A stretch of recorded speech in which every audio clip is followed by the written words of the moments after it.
The pack was gazing at a new bridge they just installed on the island. "What a masterpiece," admired Alfie. "Indeed, Alfie," agreed Byron. "It sure is a masterpiece." "It truly is," said Jack, "a true symbol of our hard work." Everyone in the pack agreed. Meanwhile, Duck, Culdy, and Fergus were arguing at the station.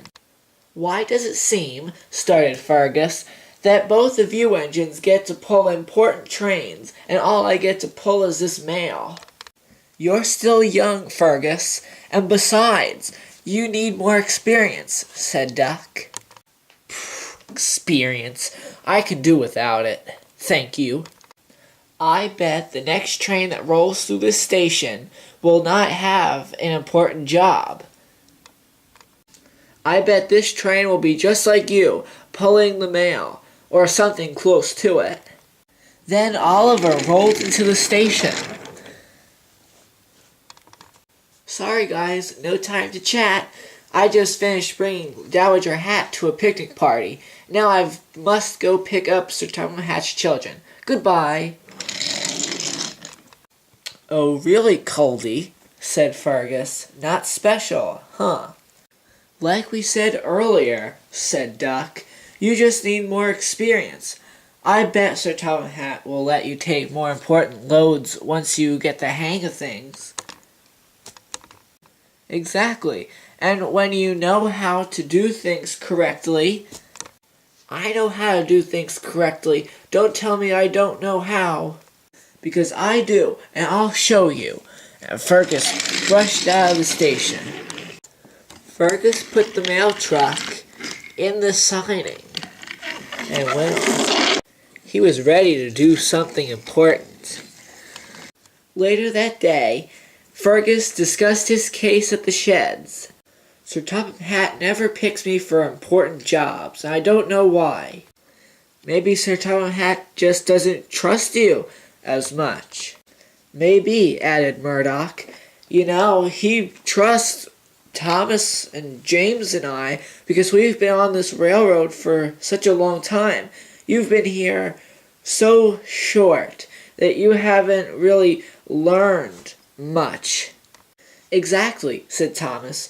"We all need time to learn, and with that time we make mistakes and we learn from those mistakes.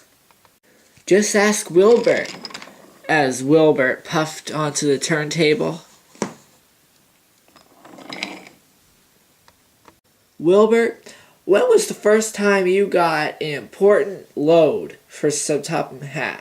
"Well, since Sir Topham Hatt acquired me from the Dean Forest Railway, he's trusted me for a long time."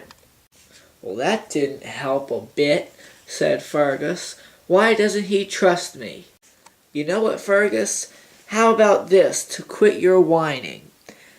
I will give you my special load tomorrow, and you can take it yourself."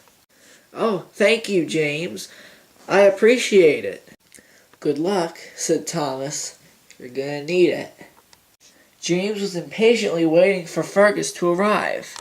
He finally arrived. "Sorry I'm late. There was a mishap on the tracks." "If you're going to be an engine that pulls important loads," snapped James, "you cannot be late.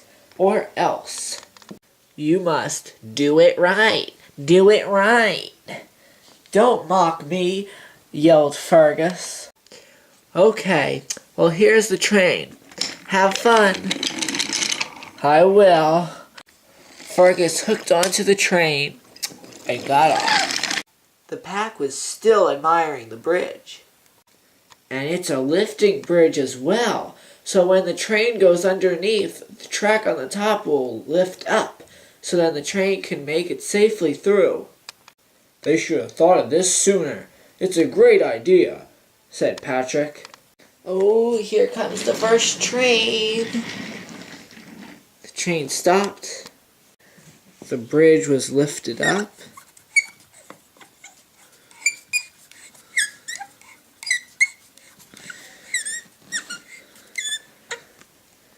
and Oliver was safely through without a scratch. And then the bridge was put back down again.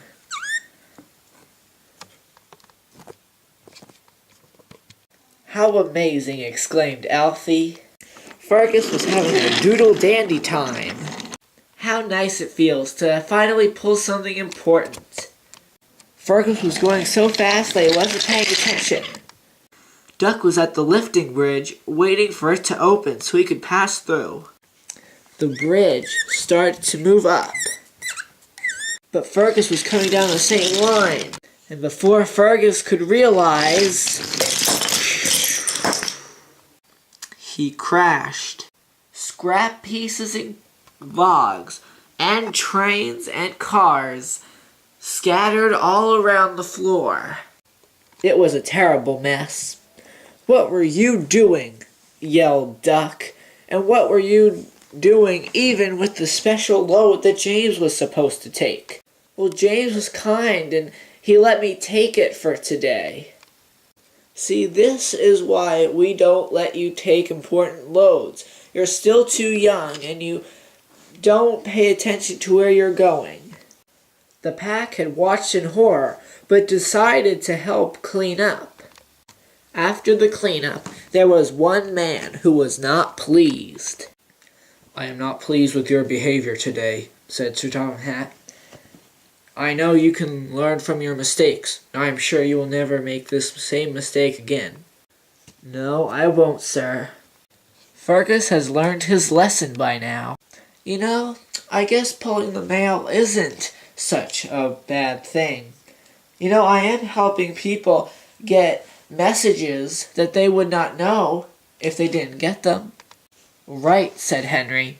"You're helping out a lot of people, even with the small job." And Fergus liked that most of all.